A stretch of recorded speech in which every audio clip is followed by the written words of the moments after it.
Friends, welcome to my channel dreams make real. बच्चों, my name is Deepali और आज मैं आप लोगों की 10th क्लास की हिंदी की वर्कशीट नंबर 68 या जिसको हम कार्यपत्रक 68 कहेंगे और जो दिनांक 16 दिसंबर 2020 को आई है। आज बच्चों हम इसको अच्छे से समझेंगे और इसमें जो भी हमारे प्रश्न दिए गए हैं उनको भी आसानी से करेंगे। तो आज का हमारा टॉपिक व्याकरण से लिया गया है, जिसमें हमें रस के बारे में ही कुछ और नॉलेज, कुछ और बताए जाएंगे। क्योंकि बच्चों आपने देखा है कि पिछली वर्कशीट में हमने श्रृंगार रस और करुण रस के बारे में जाना था, तो आज और रस के बारे में जानेंगे। आपको पता ही है कि रसों की संख्या कितनी होती है। रसों की संख्या 11 होती है, जिसमें से हमने 2 रस के बारे में जान चुके हैं। क्योंकि इसके प्रणेता जो थे भरत मुनि जी थे, जिन्होंने रसों की संख्या 9 बताई थी, लेकिन वैसे अब एक्चुअली में रसों की संख्या 11 हो गई है। तो देखो प्यारे बच्चों, अब तक आपने रस की परिभाषा, उसके अंग, स्थायी भाव, श्रृंगार एवं करुण रस के बारे में जान चुके हैं। अब हम शेष रसों के बारे में संक्षिप्त जानकारी प्राप्त करते हैं और उसी आधार पर नीचे दी गए प्रश्नों को भी हल करेंगे। तो सबसे पहले हम वीर रस को देख लेते हैं कि जब काव्य में उमंग, उत्साह और पराक्रम से संबंधित भाव का उल्लेख होता है, वहां पर वीर रस की उत्पत्ति होती है। या ये भी कह सकते हैं कि जिस काव्य रचना को पढ़कर मन में उमंग होता है, उत्साह पैदा होता है या पराक्रम जो से संबंधित कोई भी भाव उत्पन्न होता है, तब वहां पर वीर रस की उत्पत्ति होती है। उदाहरण, मैं सत्य कहता हूँ।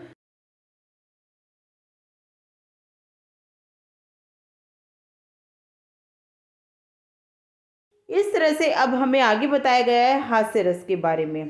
किसी वस्तु या व्यक्ति की घटनाओं और भावनाओं से संबंधित काव्य को पढ़ने से उत्पन्न रस को हास्य रस कहते हैं। और हास्य रस का स्थायी भाव बच्चों हंसी होता है। और फिर हमें रौद्र रस बताया गया है कि रौद्र रस का स्थायी भाव क्रोध होता है।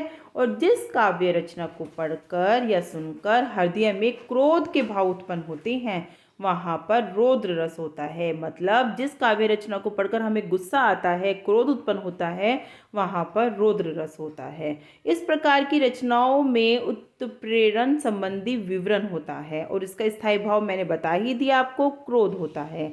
उदाहरण है एक, श्री कृष्ण के सुन वचन अर्जुन क्रोध से जलने लगे, सब शील अपना भूल कर्तन युगल मलने लगे। तो इसमें क्रोध ही दिखाया गया है कि किस तरह से श्री कृष्ण के वचनों को सुनकर अर्जुन को क्रोध आने लगा था और अपना शीतलतापन वो भूल गए थे और उनमें गुस्सा भरपूर फूल गया था, मतलब उनमें गुस्सा भर गया था। शांत रस देख लेते हैं बच्चों कि जब काव्य रचना को पढ़कर श्रोता के मन में निर्वेद शांति के भाव उत्पन्न होते हैं, तब शांत रस का उत्पत्ति होती है और शांत रस का स्थायी भाव निर्वेद होता है। उदाहरण के लिए बच्चों, मन रे तन कागज का पुतला, लगे बुध बिंसी जाए, झन में गर्भ करी क्यों। अब बच्चों हम लास्ट रस जो हमें दिया गया है इस कार्यपत्रक में, भयानक रस, इसको भी जान लेते हैं। जहाँ भयानक वस्तु को देखकर या भय उत्पन्न करने वाले दृश्यों यानी कि घटनाओं को देखकर मन में जो भाव उत्पन्न होता है या भय उत्पन्न होता है, वहाँ भयानक रस होता है। और भयानक रस का स्थायी भाव तो नाम से ही पता चल रहा है कि भय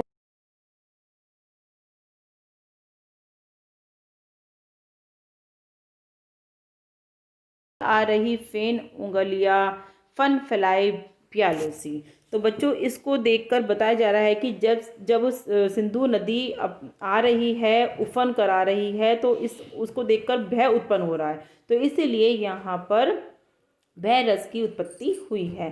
तो बच्चों देखिए, अब हमें 4 उत्तर दिए गए हैं, 4 प्रश्न दिए गए हैं और हम इनको अपनी नीचे वर्कशीट में देख लेते हैं। देखिए बच्चों, वीर रस कहाँ होता है, एक उदाहरण दीजिए। आपने पढ़ा ही है इसमें कि वीर रस कहाँ होता है कि जब काव्य में उमंग, उत्साह और पराक्रम से संबंधित भाव उत्पन्न होता है, तब वहाँ वीर रस की उत्पत्ति होती है।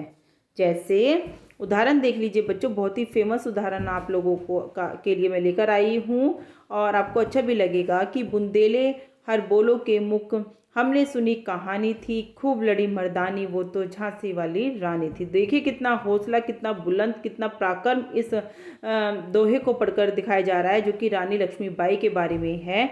तो यहाँ पर बच्चों वीर रस है। प्रश्न नंबर 2 देख लेते हैं कि हास्य रस कहाँ होता है, एक उदाहरण दीजिए। देखो बच्चों, किसी वस्तु या व्यक्ति की घटनाओं और भावनाओं से संबंधित काव्य को पढ़ने से उत्पन्न रस को हास्य रस कहते हैं और हास्य रस का स्थायी भाव हंसी होता है। उदाहरण देख लीजिए। काहू न लखा सो चरित विसेखा, जो स्वरूप नर कन्या देखा, मरकट बदन भयंकर देही, देखत हृदय क्रोध भाई तेही, जेहि दिसी बैठे नारद फूली, सो दिसी तेहि न बिलोकी भूली, पुनि पुनि उकसही अरु अकुलाही, देखी दशा हरगन मुस्कुराई। तो इस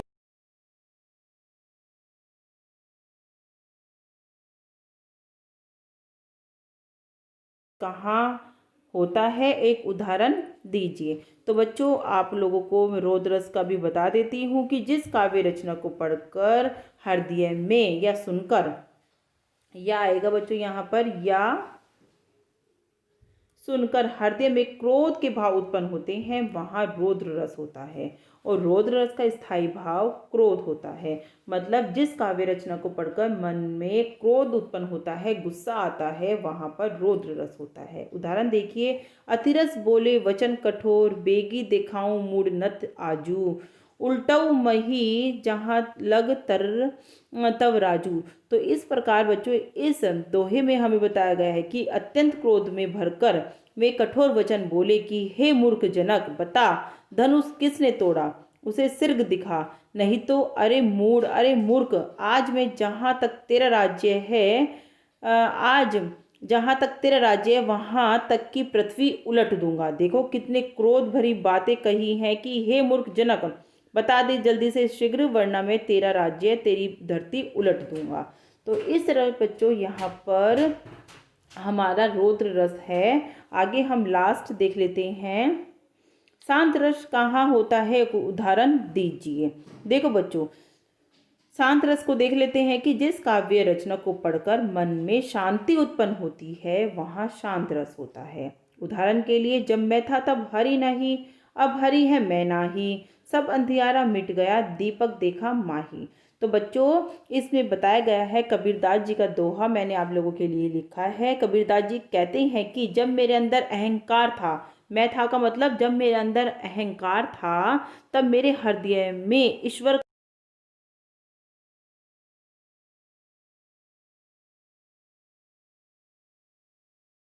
हमारे अंदर का अहंकार स्वयं ही दूर हो गया।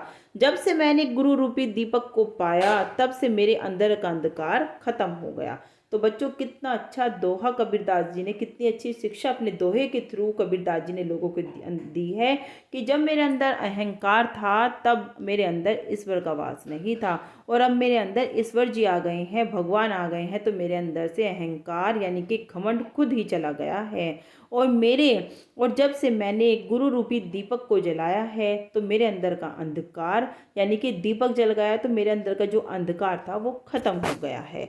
तो इस तरह से बच्चों, हमने चारों प्रश्न हमें जो दिए गए थे, हमने चारों प्रश्न कर लिए हैं। शांत रस, रौद्र रस, हास्य रस और वीर रस। और बच्चों, ये आपको 2 बार दिया है, इसलिए आपको प्रश्न नंबर 5 लग रहे हैं, वरना बच्चों आपके 4 प्रश्न ही हैं, क्योंकि ये प्रश्न हमें 2 बार दे दिया है। तो ये एक ही हो जाएगा, यहाँ पर 2 और ये 3 और ये 4। इस तरह से चारों रस, वीर रस, हास्य रस, रौद्र रस और शांत रस मैंने आपको बता दिए हैं, अच्छे से समझा दिए हैं और उदाहरण भी समझा दिए हैं। बच्चों, आप लोग इनको अपनी कॉपी में अच्छे से कर लेना। और अगर आपको मेरी पढ़ाई हुई वीडियो से कोई भी बेनिफिट मिल रहा है, आपको लाभ हो रहा है, तो बच्चों आप वीडियो को लाइक और चैनल को सब्सक्राइब जरूर करना, और साथ ही बेल आइकन भी हिट कर देना, ताकि आने वाली वीडियो का नोटिफिकेशन आप तक पहुंच जाए और आप उसको मिस ना कर पाएँ। Thank you.